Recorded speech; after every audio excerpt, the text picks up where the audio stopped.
Bonsoir, bienvenue sur Allo Finance. La crise des dettes souveraines a fait son grand retour aujourd'hui.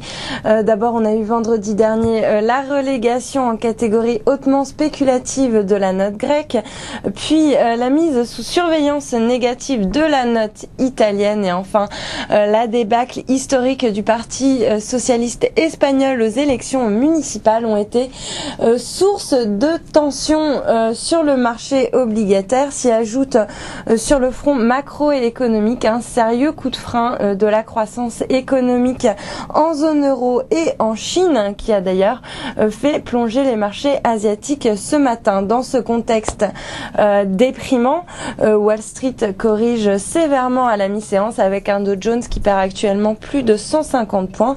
Idem en Europe, Paris plonge à la clôture de 2,1% pour terminer à 3907 points.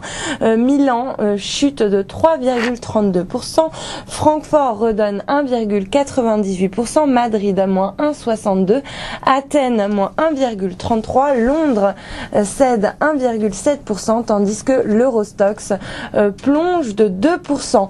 L'euro, quant à lui, accuse le coup avec le retour de la crise souveraine européenne et pique logiquement du nez face au dollar pour s'échanger au seuil des 1,40 à 1,40,06 après plusieurs incursions sous ce seuil psychologique. La monnaie unique repasse également en dessous des 115 yens à 114,59.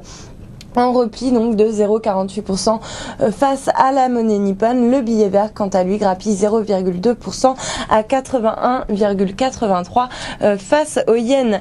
Côté valeur sur le CAC, toutes les composantes sont dans le rouge. Le secteur bancaire était logiquement mal orienté. Crédit Agricole dévisse de 2,95% suite à la dégradation de Standard & Poor's de sa note de crédit au regard de sa forte exposition à la Grèce.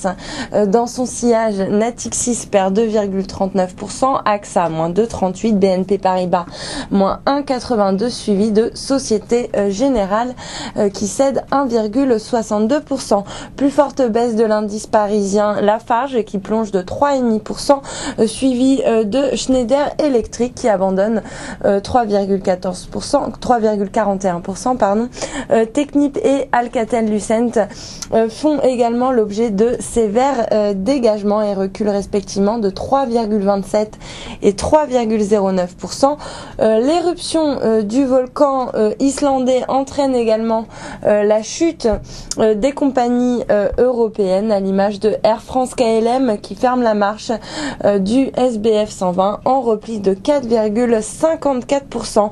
Enfin, le baril de pétrole lui décroche sévèrement. Le WTI chute actuellement de 3,5% à 96,60 $, tandis que le Brent plonge de 2,7% pour se négocier à 109,33 $ le baril. Et puis pour terminer, l'once d'or, elle retrouve son statut de valeur refuge et en profite pour grappiller 0,2% et se traiter à 1512 $ l'once. Voilà pour la clôture des marchés.